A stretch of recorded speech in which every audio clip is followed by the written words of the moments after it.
कर्मों का फल सबको भुगतना पड़ता है। सिमरन बहुत सुंदर लड़की थी। वह जब कॉलेज में पढ़ती थी, हर लड़का उसका दीवाना था। देखने में बहुत सुंदर तो थी ही, साथ में उसका पहनवा और बोलने का जो तौर तरीका था वह सबसे अलग था, इसलिए वह सबकी आंखों का तारा थी। और कॉलेज के टीचर भी पसंद करते थे। कईयों की पढ़ने में भी बहुत अच्छी थी, पर वह अंदर से बहुत चालाक लड़की थी। रवि नाम का एक उसी के कॉलेज का लड़का उसको बहुत प्यार करता था। वह भी पढ़ने और देखने में बहुत था। दोनों एक दूसरे को देखते इस्माइल करते। धीरे धीरे दोनों की बातें होने लगी और सबसे छुपकर बैठकर घंटों बातें करते। लड़के को लगा शायद यह भी मुझे बेहद प्यार करती और मेरे साथ शादी कर लेगी, पर सिमरन काफी चालाक लड़की थी। वह सिर्फ उसको अपना टाइम पास समझती थी। ऐसे करते करते कॉलेज के 5 साल निकल गए और एक दिन सिमरन रवि को बिना बताए कॉलेज छोड़कर चली गई। रवि उसको अपनी जान से भी ज्यादा प्यार करता था। ये बात आज से 26 साल पहले की है। तब मोबाइल नहीं होते थे। रवि को उसके बारे कुछ पता नहीं। वह क्यों बिना बताए चली गई।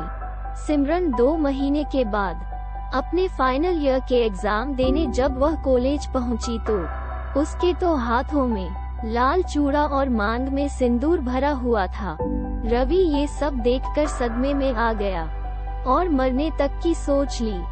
बस एक ही बात दिमाग में बैठ गई कि मेरे साथ ऐसा क्यों किया। मेरे में ऐसी कौन सी कमी थी जो उसने मेरे साथ धोखा किया। पर सिमरन की दोस्त को पता था कि वह सच्चा प्यार नहीं करती, क्योंकि वह जानती थी कि रवि बहुत गरीब घर से है। ऐसे गरीब लड़के से वह शादी नहीं कर सकती। रवि तो उसके लिए टाइम पास था।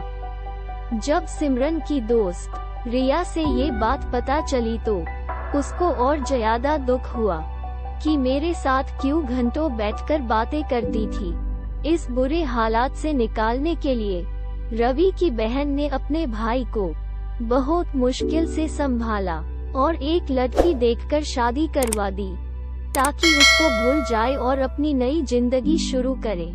अब सिमरन की शादी को 25 साल बीत गए और पता ही नहीं चला कब समय निकल गया। सिमरन के पास और 2 बच्चे थे। सिमरन की बेटी जिस कॉलेज में पढ़ती थी उसको एक लड़के से प्यार हो गया और जिद करने लगी कि शादी करूंगी तो इसी लड़के से करूंगी, वरना सारी जिंदगी कुंवारी बैठी रहूंगी।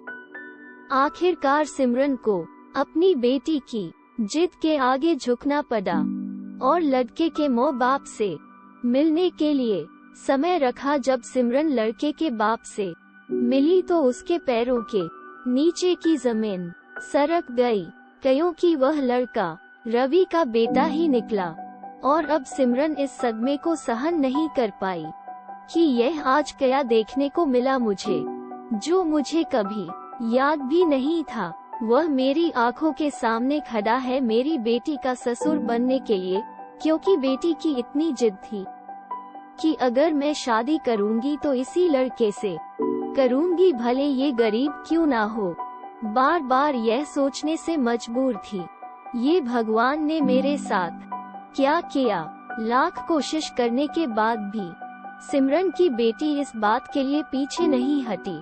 माँ ने बहुत समझाया कि तू गरीबी में नहीं रह सकती, पर शायद सिमरन के लिए यह कोई सजा थी किसी को धोखा देने की। अब अपनी आंखों के सामने ही सब कुछ हो दोबारा देखने को मिला जो कभी उसने ठुकराया था। ये सोचने पर मजबूर थी कि बेटी ने मेरे मुंह पर तमाचा मारा या भगवान ने। सिमरन को अब इस बात का पछतावा था, अगर इस लड़के से मैं टाइम पास ना करती और उसको धोखा ना देती, शायद भगवान मुझे ऐसी औलाद ना देता। इसलिए जो भी करो सोच समझ कर करो। भगवान हमारे हर कर्म को लिख रहा है और हमें साथ साथ प्रसाद के रूप में वापस भी दे देता है।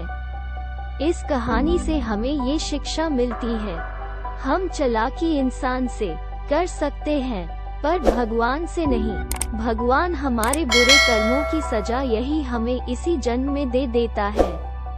कभी कभी इंसान अपने आप को इतना चालाक समझ लेता है कि उसको लगता है कि शायद मेरे जैसा समझदार और दिमाग वाला कोई व्यक्ति नहीं है।